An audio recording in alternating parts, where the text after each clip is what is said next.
Hello friends, स्वागत है आपका हमारे YouTube channel L N geography UGC NET JRF में।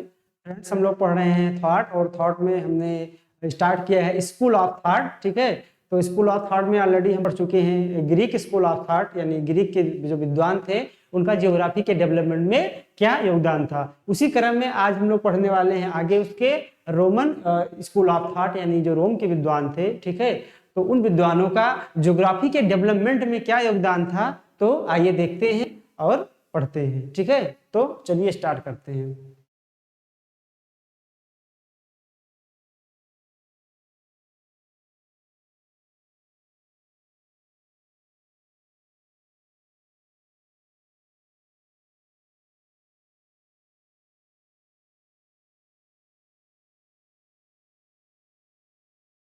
चलिए हम लोग पढ़ते हैं आज।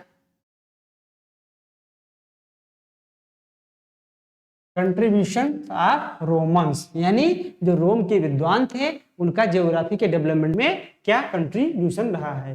तो पहला विद्वान जिनका नाम था स्ट्रेबो। क्या नाम था? स्ट्रेबो।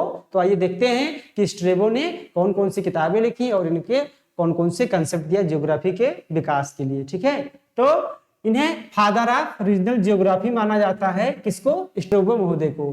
तो जो स्ट्रेबो थे उन्हें क्या माना जाता है, यानी जो आपका रीजनल जियोग्राफी यानी क्षेत्रीय भूगोल है उसका क्या माना जाता है, पिता माना जाता है। ठीक है, और इन्होंने एक बहुत महत्वपूर्ण कृति यानी पुस्तक की रचना की जिसका नाम था जियोग्राफिका। क्या नाम था? जियोग्राफिका, जो कि कितने खंडों में डिवाइड है? 17 खंडों में डिवाइड है। ठीक है, यानी 17 पार्ट में डिवाइड है। डिवाइड कितने पार्ट में है कोई पुस्तक, ये भी आपके लिए इंपॉर्टेंट है, क्योंकि एग्जाम में आपको छोटी सी पूरा लाइन सही लिख देगा कि जियोग्राफिका स्ट्रेबो की क्या है, बहुत ही महान कृति है जो कि 25 भागों में डिवाइड है। तो आधा क्वेश्चन तो आपका सही रहेगा, लेकिन तुरंत यहाँ पर क्या हो जाएगा, गलती आप कर बैठोगे। इसलिए आपको ये भी याद रखना है कि किसी भी जो विद्वान यानी स्कॉलर के जो पुस्तक लिखी गई है वो कितने पार्ट में डिवाइड है। ठीक है, आगे स्ट्रेबो के बारे में देखते हैं। ठीक है, कि स्ट्रेबो ने क्या किया था कि जो आपका विसुवियस ज्वालामुखी है, ठीक है, यानी कि जो विसुवियस ज्वालामुखी है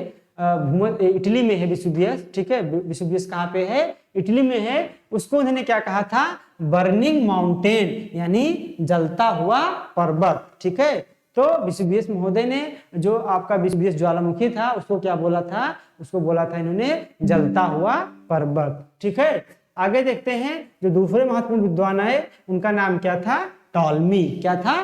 टॉलमी। तो आइए देखते हैं कि टॉलमी ने कौन कौन से कार्य किए। टॉलमी ने पहले किताब लिखी जिसका नाम था जियोग्राफिया। क्या नाम था? जियोग्राफिया। और ये जियोग्राफिया इनकी कितनी भागों में विभाजित थी? 8 पार्ट्स में डिवाइड थी। कितने? 8 भागों में विभाजित थी। इनकी जो दूसरी महत्वपूर्ण कृति है वो क्या है? एनालिमा। क्या है? एनालिमा। एनालिमा बहुत ही इंपॉर्टेंट बुक है, ये कई बार एग्जाम में आपसे पूछा जा चुका है। इन्होंने और एक कृति की रचना की, उसका नाम था इमिजो मुंडी। क्या नाम था? इमिजो मुंडी। ये भी आपको क्या करना है, याद रखना है। ठीक है, अगली जो इनकी रचना है महत्वपूर्ण वो है द अल्माजेस्ट, या इसी को बोलते हैं द सिंटैक्सिस। क्या बोलते हैं? सिंटैक्सिस। तो जो अल्माजेस्ट थी ये सबसे महत्वपूर्ण कृति थी इनकी। इसमें इन्होंने उपग्रहों यानी नक्षत्रों के बारे में क्या बताया था? जानकारी दी थी। अगली जो इनकी महत्वपूर्ण पुस्तक है वो क्या है? The guide to geography. क्या है? The guide to geography. ठीक है, तो ये पुस्तक भी इनकी क्या है, बहुत ही महत्वपूर्ण है।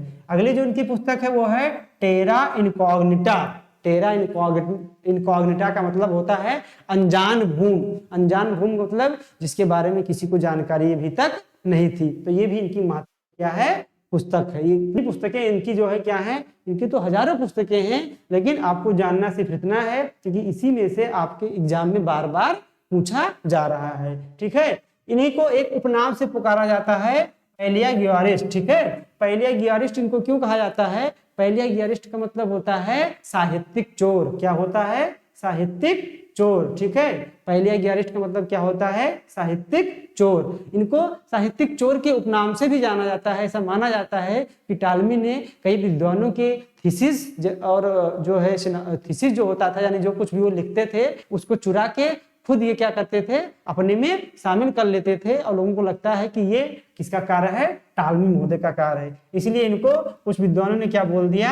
साहित्यिक चोर उपनाम से भी इनको उगाड़ने लगे थे। ठीक है, अगला जो इनका महत्वपूर्ण काम है, उन्होंने क्या किया कि जो लैटिट्यूड और लॉन्गिट्यूड शब्द है, यानी जो लैटिट्यूड यानी अक्षांश और देशांतर शब्द है, उसका सर्वप्रथम प्रयोग किसने किया था?